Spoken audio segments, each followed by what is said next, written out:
हेमेटोस्पर्मिया क्या है ये चीज़? बेसिकली अगर हम बात करें इसकी तो हम जानते हैं कि हमारे सीमन के अंदर ब्लड के ट्रेसेस आने को हेमेटोस्पर्मिया बोल दिया जाता है। अब सीमन के अंदर ब्लड ट्रेसेस बड़ा रेयर है, ऐसे कैसे हो जाएगा?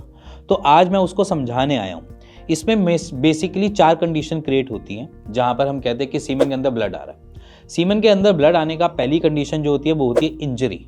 इंजरी मतलब कि आपने कभी इंटरकोर्स करते हुए या मास्टरबेशन करते हुए बड़ा रगड़ यूज़ किया जिसकी वजह से इंजरी हो गई और उसके ट्रैक्ट के अंदर कोई एक वेसल फटी और उसकी वजह से आपके सीमन के अंदर ब्लड के ट्रेसेस आ गए। एक ये नॉर्मल कंडीशन होती है। मोस्ट ऑफ द पेशेंट्स को ये देखने को मिल जाता है कभी कभार बहुत रगड़ करने पर या कुछ ऐसा करने पर ये सीमन के ट्रेसेस में दिखाई देने का।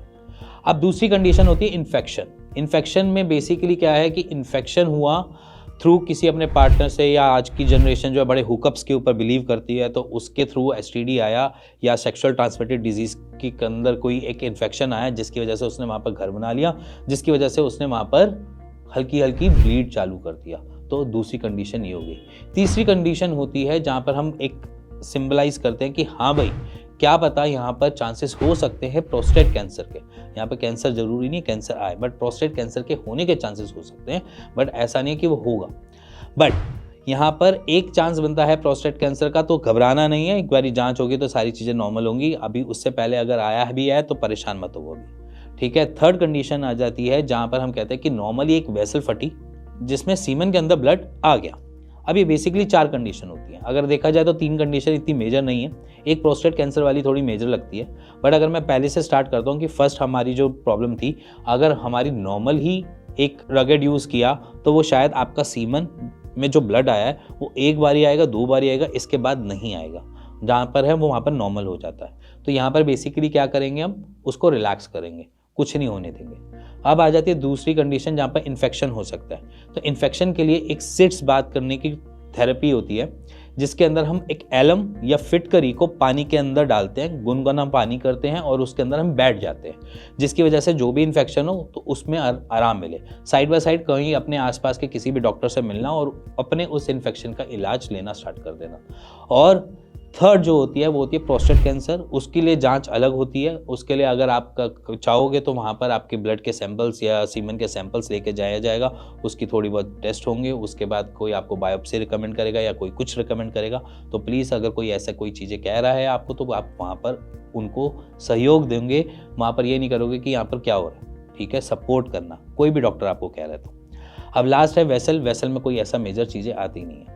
अब रही बात, यहाँ पर 2 मेजर चीज़ें क्रिएट होती हैं जहाँ पर प्रोस्टेट कैंसर आता है और दूसरी कंडीशन आती है आपकी किसकी, इन्फेक्शन की। इन्फेक्शन का मैंने आपको तरीका बता दिया कि आप फिटकरी के पानी के अंदर बैठ सकते हो।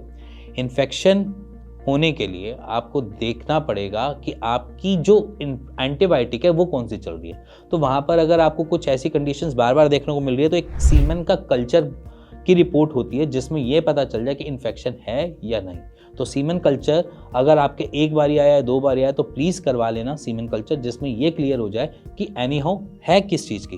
देखो अगर छोटी प्रॉब्लम होगी तो कुछ नहीं आएगा, अगर थोड़ी मेजर होगी तो उसमें क्लियर हो जाएगा कि क्या इन्फेक्शन की वजह से हो रहा है। तो चीज़ें जो हैं वो आपके फेवर में आ जाएंगी, जहाँ पर हम ये सोचते हैं कि चलो कोई बात नहीं छोड़ देते हैं, कभी कभार हो जाता है, आ जाती है, तो प्लीज़ उसको लेट इट बी नहीं करना।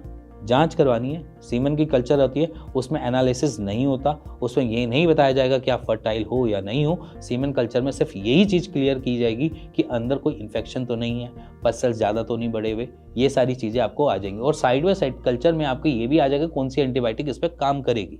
तो अगर आप सीमन कल्चर करवाते हैं तो उसमें ये भी क्लियर कर देते हैं कि कौन सी एंटीबायोटिक इस पर्टिकुलर इन्फेक्शन के ऊपर काम करेगी।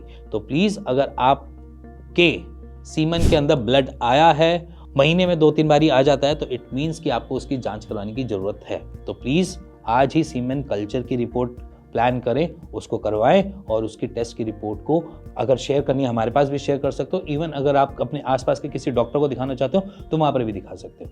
इसी के साथ अगर आपको इस टॉपिक के बारे में थोड़ा पता चला हो, समझ में आया हो, तो please like share bell icon दबा दीजिएगा। इसी के साथ मिलेंगे नेक्स्ट वीडियो के लिए, तब तक के लिए नमस्कार।